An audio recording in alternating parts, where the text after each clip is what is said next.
Hello everyone, once again welcome to Net Biology. In this video we will discuss about telophase 1 and cytokinesis 1. Last की stages रह गई हैं अब meiosis 1 के case में. अभी हम केवल मियोसिस 1 की बात कर रहे हैं. अब इसके बाद मियोसिस 2 भी होगा. ठीक है, तो मियोसिस 1 में प्रोफेज हमने देखी जिसमें 5 और सब स्टेजेस थी, वो भी हमने क्लियर कर लिया था. फिर दूसरा मेटाफेज और एनाफेज में क्या क्या चेंजेस होते हैं ये भी हम देख चुके हैं. अब लास्ट जो है वो है टेलोफेज 1 एंड साइटोकाइनेसिस 1. इसके बाद एक और छोटी सी फेज आती है प्रेपरेटरी फेज, उसे इंटरकाइनेसिस कहते हैं. और उसके बाद जाके मियोसिस सेकंड स्टार्ट होता है. तो क्या क्या चेंजेस होते हैं टेलोफेज में और साइटोकाइनेसिस में, साइटोकाइनेसिस 1 एंड टेलोफेज 1 में, ये चीज हम डिस्कस करेंगे इस पर्टिकुलर वीडियो के अंदर. इसके अलावा हम इंटरकाइनेसिस में क्या होता है ये भी देखेंगे. ठीक है, सबसे पहले टेलोफेज से स्टार्ट करते हैं. टेलोफेज 1, टेलोफेज को माना जाता है कि ये प्रोफेज का एग्जैक्ट अपोजिट फेज है. ठीक है, हमने माइटोसिस में भी देखा था कि जब प्रोफेज में चेंजेस हुए थे टेलोफेज में उसका एकदम उल्टा चेंजेस हुए हैं, है ना. तो वैसे ही यहाँ पे भी होता है, लेकिन यहाँ पे प्रोफेज की जो लास्ट वाली सब फेज है वहां पे जो चेंजेस हुए हैं उनका अपोजिट होता है. पहले की सब फेजेस में जैसे हमने बोला पेयरिंग हुई और उसके बाद जेनेटिक मटेरियल का एक्सचेंज हुआ तो वो रिवर्स नहीं होगा. बाकी डाइकाइनेसिस के टाइम पे जो जो चेंजेस हुए हैं वो यहाँ पे रिवर्स हो जाएंगे. ठीक है, टेलोफेज 1 में. इट इज द फाइनल सब stage of karyokinesis 1.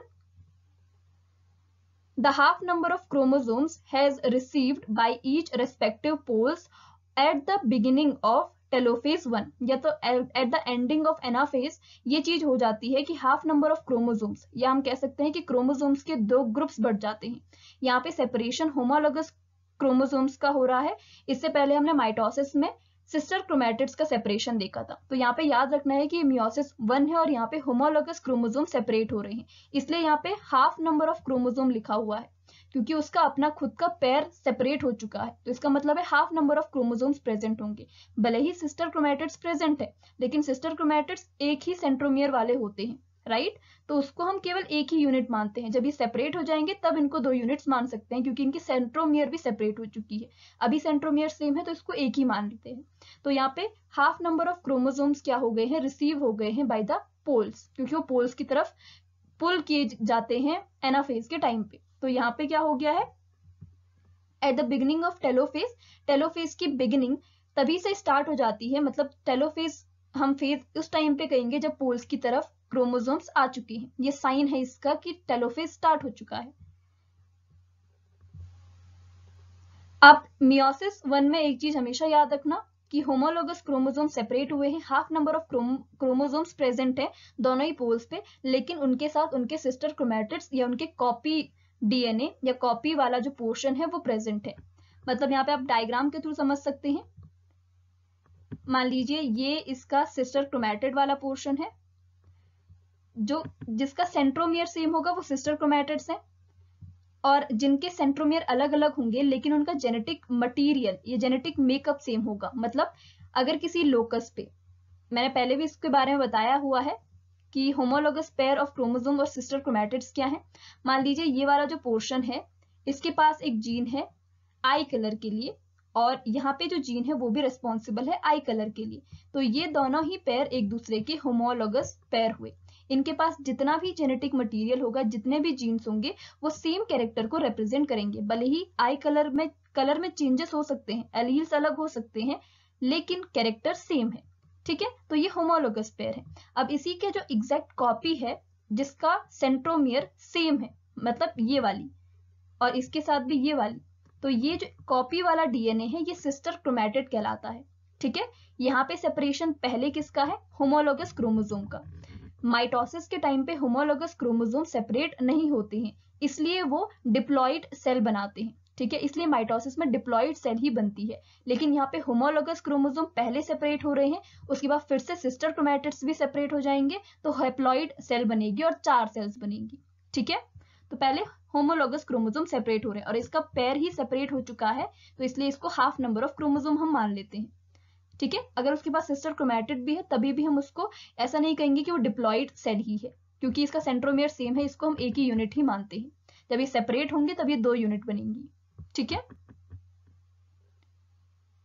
Both group consist half number of chromosome but each chromosome also has a sister chromatid. ठीक है, ये माइंड में रखना है कि इस टाइम पे होमोलोगस पेयर तो सेपरेट हो चुके हैं और हाफ नंबर ऑफ क्रोमोसोम्स तो हैं, लेकिन क्रोमोसोम के पास उनकी सिस्टर क्रोमैटिड भी हैं और उनका भी सेपरेशन अभी होगा।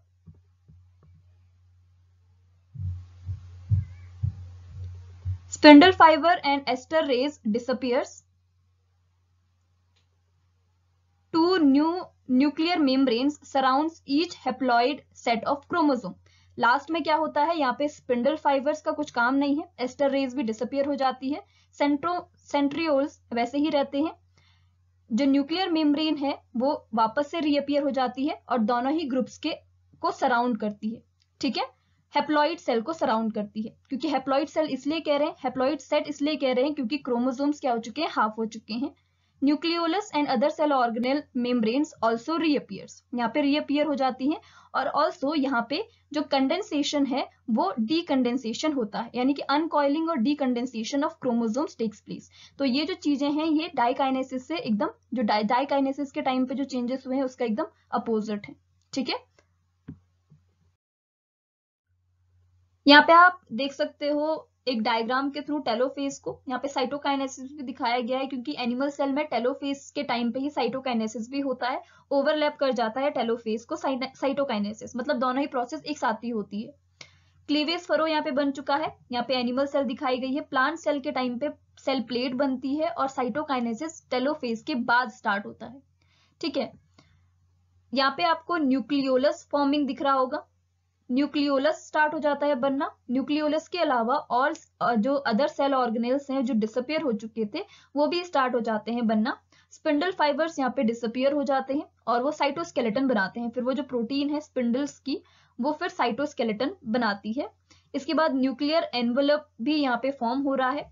अनकॉइलिंग हो गई है क्रोमोसोम्स की, क्रोमोसोम जो हाईली कंडेंस फॉर्म थी यहाँ पे आपको थ्रेड लाइक के दिख रहे होंगे, तो इनकी अनकॉइलिंग भी हो गई है और ये पोल्स की तरफ क्रोमोसोम्स आ चुके हैं और ये हेप्लॉइड सेल है और होमोलोगस क्रोमोसोम सेपरेट हो चुके हैं। एक और चीज याद रखनी है कि यहाँ पे क्रॉस ओवर हो चुका है, मतलब जो नॉन सिस्टर क्रोमैटिड्स थे या होमोलोगस क्रोमोसोम्स थे उनके बीच में बाइंडिंग हुई और उनका जेनेटिक मटेरियल भी एक्सचेंज हो चुका है, ये चीज भी याद रखना है।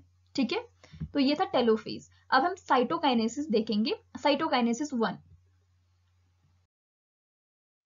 साइटोकाइनेसिस 1 एकदम सेम है जैसे माइटोसिस में साइटोकाइनेसिस होता है। साइटोकाइनेसिस का मतलब होता है साइटोप्लाज्म का डिवीजन, और यहाँ पे भी उसी तरीके से होता है, एनिमल सेल में भी प्लांट सेल में भी। साइटोकाइनेसिस हम पहले भी देख चुके हैं, इसके अलावा हमने डिफरेंसेस भी देखे थे, और डिफरेंसेस में साइटोकाइनेसिस किस तरीके से होता है एनिमल सेल में और प्लांट सेल में ये भी हम देख चुके हैं, right. Differences between animal cell mitosis and plant cell mitosis में साइटोकाइनेसिस भी देखा था हमने कि उनमें भी डिफरेंसेस है, तो वही चीज है यहाँ पे भी, सेम उसी तरीके से साइटोकाइनेसिस होता है। In case of animal cell cytokinesis 1 begins at the end of anaphase by invagination of cytoplasm. Cytoplasm नहीं, यहाँ पे प्लाज्मा मेम्ब्रेन है, सॉरी, यहाँ पे प्लाज्मा मेम्ब्रेन है। ठीक है, प्लाज्मा मेम्ब्रेन में जो इनवेजिनेशन है, इनवेजिनेशन की वजह से मतलब क्लीवेज फरो टाइप के बनते हैं यहाँ पे, और इसी इनवेजिनेशन की वजह से आगे ये डीप होता जाता है, और जितना ये डीप होगा उतना साइटोप्लाज्म डिवाइड होगा। टेलोफेज के साथ ही ये फेज चलती है in case of animal cell, क्योंकि ये ओवरलैप कर जाती है टेलोफेज के साथ।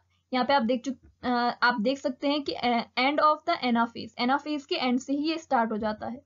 यहाँ पे आपको पता है टेलोफेज चल रही है, इसी फेज के टाइम पे टेलोफेज भी चल रही है, और अनकॉइलिंग वगैरह जो भी हमने अभी देखा वो सारी चीजें हो रही है। इसी के साथ साथ यहाँ पे जो क्लीवेज फरो हैं ये डीप होते जाते हैं बाय द कॉन्ट्रेक्टाइल प्रोटीन्स। यहाँ पे कॉन्ट्रेक्टाइल प्रोटीन्स होती हैं और कॉन्ट्रेक्टाइल रिंग बनती है, जिससे ये क्लीवेज फरो डीप होते जाते हैं, और जितना ये डीप होंगे उतना साइटोप्लाज्म डिवाइड हो जाएगा, और जैसे साइटोप्लाज्म डिवाइड होगा तो 2 सेपरेट न्यू सेल्स बन जाएंगी, जिसके पास अपने खुद के सेल ऑर्गेनेल्स भी होंगे, और न्यूक्लियस तो डिवाइड पहले हो ही चुका है। In case of plant cell, cytokinesis 1 starts at the end of telophase by formation of cell plate। यहाँ पे सेल प्लेट फॉर्म होती है, ऐसे इनवेजिनेशन नहीं होता है सेल के बीच में। यहाँ पे सेल मेम्ब्रेन जो है यहाँ पे क्योंकि सेल वॉल भी है, इसकी वजह से यहाँ पे पहले सेल प्लेट बनती है। सेल प्लेट के दोनों साइड पे प्राइमरी सेल वॉल का फॉर्मेशन होता है और तब जाके सेल डिवाइड होती है। और ये कब होता है? By the end of telophase. यहाँ पे कोई भी ओवरलैपिंग नहीं होती है। ठीक है, ये डायग्राम के थ्रू आप देख सकते हैं साइटोकाइनेसिस की प्रोसेस को। यहाँ पे ये एनाफेज भी चल रही है। ये एक एनिमल सेल में साइटोकाइनेसिस दिखाया गया है। कॉन्ट्रेक्टाइल रिंग यानी कि कॉन्ट्रेक्टाइल प्रोटीन की वजह से एक रिंग टाइप की बनती है और यही क्लीवेज फरो फिर डीप होता जाता है बाय द कॉन्ट्रेक्टाइल प्रोटीन। और इसके डीप होने की वजह से क्या होगा? जो साइटोप्लाज्म है वो डिवाइड हो जाएगा दोनों ही सेल में इक्वली। और न्यूक्लियर डिविजन हम देख चुके हैं इससे पहले कैरियोकाइनेसिस 1 में। सारी फेजेस कैरियोकाइनेसिस 1 की ही थी। अब लास्ट जो फेज है वो बच गई है यहाँ पे इंटरकाइनेसिस। इंटरकाइनेसिस में फिर से प्रिपरेशन होती है दूसरे डिवीजन के लिए, क्योंकि अभी मियोसिस सेकंड भी बच गया है। ठीक है, तो मियोसिस सेकंड में सिस्टर क्रोमैटिड्स सेपरेट होंगी, तो उसके लिए भी थोड़ी प्रिपरेशन करना जरूरी है। तो उसको भी एक बार देख लेते हैं कि प्रिपरेशन में होता क्या है सेकंड टाइप की प्रिपरेशन में। इंटरकाइनेसिस, इंटरकाइनेसिस को हम दूसरे शब्दों में इंटरफेज सेकंड भी कह सकते हैं, क्योंकि इंटरफेज में हमने देखा कि एक प्रेपरेटरी फेज है और यहाँ पे फिर से प्रेपरेशन हो रही है, इसलिए इंटरफेज सेकंड। इंटरकाइनेसिस भी इसको बोल सकते हैं, इंटरफेज सेकंड भी बोल सकते हैं। और ये केवल मियोसिस में ही दिखेगी आपको, माइटोसिस में नहीं होगी। Preparatory phase between meiosis 1 and meiosis second. अभी हमने मियोसिस 1 कंप्लीट किया टेलोफेज और साइटोकाइनेसिस के साथ। इसके बाद इंटरकाइनेसिस में सेल जाएगी। जैसे ही साइटोप्लाज्म एक बार डिवाइड होगा, साइटोकाइनेसिस 1 एक बार होगा जब, उसके बाद इंटरकाइनेसिस में या इंटरफेज सेकंड में सेल जाएगी, जो दूसरी प्रेपरेटरी फेज है। In this phase, the cell only grows and accumulates necessary material for second meiotic division. यहाँ पे सेल क्या होगी? केवल ग्रो करेगी, डेवलप होगी और एक्यूमुलेट करेगी नेसेसरी मटेरियल को। बाकी यहाँ पे डीएनए रेप्लिकेशन नहीं होगा। एस फेज यहाँ पे नहीं होगी, केवल ग्रोथ फेज होगी। और यहाँ पे ग्रोथ होगी सेल की, क्योंकि आगे फिर से एक बार और डिवाइड होना है, इसलिए तो ग्रोथ होगी। और ये एक्यूमुलेशन किसका होगा? रॉ मटेरियल का। मेनली प्रोटीन्स का एक्यूमुलेशन होता है, क्योंकि वापस से हमको स्पिंडल फाइबर्स चाहिए, तो वो एक्यूमुलेशन होता रहता है और ग्रोथ होती है यहाँ पे सेल की। No DNA replication occurs during interkinesis. इस फेज में डीएनए रेप्लिकेशन की जरूरत नहीं है, इससे डीएनए रेप्लिकेशन नहीं होता है। बाकी जो एंजाइम्स यहाँ पे यूज है उनका भी एक्यूमुलेशन नहीं होगा। ठीक है, duplication of centriole and synthesis of tubulin protein also occurs in this phase. यहाँ पे सेंट्रियोल फिर से डुप्लीकेट होते हैं, क्योंकि वापस से हमको सेंट्रियोल पोल्स पे चाहिए, फिर स्पिंडल फाइबर्स भी चाहिए, इसलिए ट्यूबुलिन प्रोटीन का भी सिंथेसिस होता है और सेंट्रियोल भी दोबारा नया बनता है। तो उसके लिए ही रॉ मटेरियल का एक्यूमुलेशन यहाँ पे हो रहा है। लास्ट इंटरकाइनेसिस में सेंट्रियोल डुप्लीकेट हो जाएंगे और फिर जैसे ही लास्ट होगी तो फिर मियोसिस सेकंड की प्रोफेज सेकंड स्टार्ट हो जाएगी। ठीक है, तो नेक्स्ट वीडियो में हम यही चीज डिस्कस करेंगे, मियोसिस सेकंड को, और फिर मियोसिस सेकंड में जो कैरियोकाइनेसिस सेकंड है उसका प्रोफेज सेकंड से स्टार्ट होगा। ठीक है, थैंक यू सो मच।